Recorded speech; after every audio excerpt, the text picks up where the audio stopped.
ভাই আমি আজকে ছবি তুলতে পারবো না। ছবি তুলতে পারবো না মানে? সবকিছু রেডি হয়ে গেছে, এখন তুমি বলতেছো ছবি তুলতে পারবে না? কেন ভাই, আমি কি সবসময় এরকম করি? আমি আপনার কথা শুনি না? মানুষের একটা সুবিধা সুবিধা থাকতে পারে না? ভাই রে, তুমি একটা প্রফেশনাল, আমার দিকে চেয়ে কোম্পানির সুবিধার দিকে চেয়ে করো। পারবা। এই সামনে যাও। ভাইয়া আপনার হেয়ার স্টাইলটা একটু ঠিক করে আসেন, আর একটু টাচ আপ নিয়ে আসেন। আচ্ছা চেঞ্জ করতে হবে। তুমি তোমার সিঙ্গেল ছবিগুলো তুলে ফেলো, আমি একটু টাচ আপ নিয়ে আসি। কি এখন কেমন লাগছে? শেষ পর্যন্ত এক্স গার্লফ্রেন্ডের বিয়ে উপলক্ষে ফটোশুট করতে হচ্ছে। বাই দ্য ওয়ে, বিয়েটা কিন্তু আজকে না, কালকে হচ্ছে। তো এইসব কথা আমাকে বলছো না। তোমাকে বলবো না তাহলে কাকে বলবো? আমার এক্স বয়ফ্রেন্ড বলে কথা। আমি এখানে আসছি আমার প্রফেশনাল ক্ষেত্রে প্রফেশনালি গল্প করতে। তা ঠিক, তুলো তুলো। এই মাহিমা, ওই পাশে লোকেশনটা না অনেক জোস, চলো ওখানে গিয়ে আমরা ছবি তুলবো। ফটোগ্রাফার মেহেদি আসো।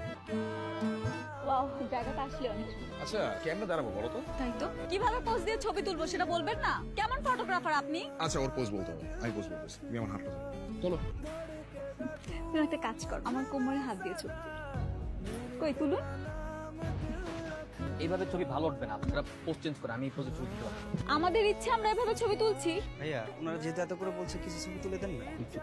ঠিক আছে, আপনারা দাঁড়ান। আচ্ছা আমরা কি হাসবো নাকি এভাবেই ঠিক আছে? আপনাদের যা ইচ্ছা আপনারা করুন। হাসো, আমার দিকে তাকিয়ে হাসো, চোখে চোখ রেখে। কই দেখি দেখি কেমন হয়েছে? সুন্দর হবে মনে হয়। এই ছবি তুলেছেন এগুলো, একটা ছবিও ভালো হয়নি। দেখি দেখি হাসো।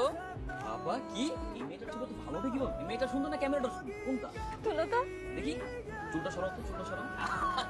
তুমি আজকে দেখলে বুঝবা যে কত বড় ফটোগ্রাফারের সাথে তুমি প্রেম করতেছো। এগুলো কি ছবি তুলেছো তুমি? তোমার জন্য এত কষ্ট করে এত এফোর্ট দিয়ে ছবিগুলো তোলাম, আর তুমি বলতেছো ছবি ভালো হয়নি। তুমি না ফটোগ্রাফি শিখেছো? কোথাও তো কাজে লাগাতে দেখছি না। সেটা দেখবা কিভাবে? আমার তো কোনো কিছু তোমার পছন্দ হয় না, সবকিছু তো তোমার বিরক্ত লাগে। আমি তো বললাম মনোযোগ দিয়ে ছবি তুলতে হবে তোমার। যথেষ্ট মনোযোগ দিয়ে তুলেছি, আমি এর বিষয়ে আর পারবো না। কেন পারবে না?